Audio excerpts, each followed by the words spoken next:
Here we go. So Joe Bonamassa has recently bought a 1960s Gibson Les Paul Standard. Okay. What a funny story. And it's a bowling burst. What's a bowling burst? I'm going to tell you. Oh, Yeah. Oh, wait a minute. Let me guess. Does it look like a bowling ball? It's like a bowling ball burst sort of colour. Don't like the bowling ball has like a flex on it. No? Am I way off the mark there? Yes and no. Oh, okay. So It's not Tommy Bowling. So the bowling burst was named after Tommy Bowling. Tommy Bowling. All right. Oh, okay, right. I'm with you now. Right. From Deep Purple. Yeah. So although he never owned it, he never owned the guitar that it was named after.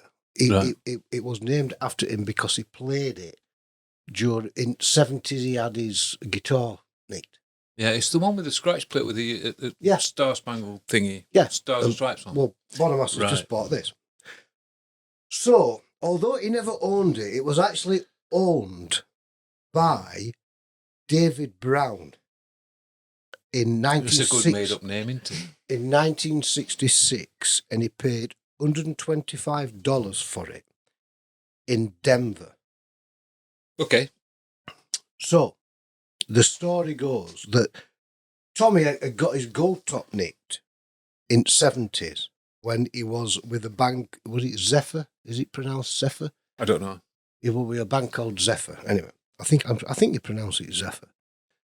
So he had his gold top nicked. So this David Brown guy was Tommy's right-hand man. So he loaned him the burst to play with Zephyr and Deep Purple. And they put a Bigsby, had a Bigsby fitted onto it, onto bowling. So now, I don't, for whatever reasons, Bonamassa's been trying to track down this guitar for over a decade. A lot of people have. Yeah. Well, Bonamassa has found it in a town in Utah. Now, he doesn't give the name of the town. He just said that he's managed to track it down after a decade, and it was in Utah, along with David. So he goes, finds this guy, does a deal with him for the guitar.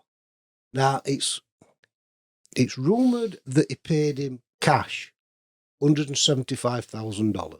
Good. Golly, Miss Molly. So Bonamassa gives him 175 grand for this guitar. Bear in mind, this David guy only paid $125 for it back in 60s. That's by the by. This is a bit of an iconic guitar, though. Yeah, it is. Is it? It's like one of the holy grails of guitar world. Why? Yeah, so Because it were owned by Tommy Bowling. Right. it wasn't owned by Tommy Bowling. Well, no, but he played. He played. Can you elaborate on who this... Tommy Bowling was a young guitarist, prodigy coming up through ranks back in the day. Deep But Purple. he was living life on the edge. He actually died on his 21st birthday, was it? 25th birthday? He was young, wasn't he? He was very young. He was young.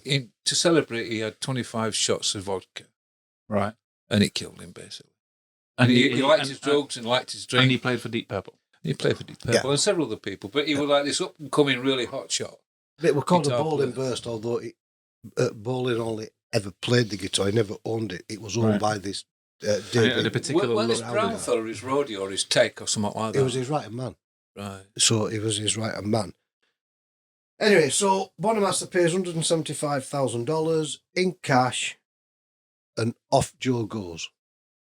This is where it gets weird, isn't it? Yes. So the daughter sends Bonamassa the original receipt, what he paid $125 for back in Utah. Did I say?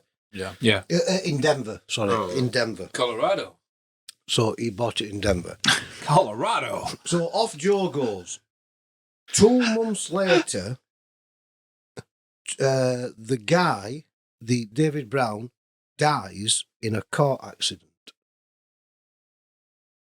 And the last text that he sends before he dies is to his daughter, saying, "I've just sold my guitar for $175,000 to Joe Bonamassa, and I've buried the money in the desert."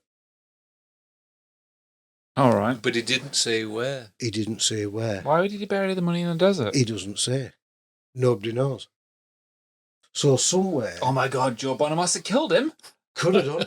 Get the money. Jeez. So somewhere in the desert... Joe Bonamassa killed the Doesn't say man. which desert. No. In the desert, there's a bag or a case or a whatever it want to be with $175,000 in, buried in the desert.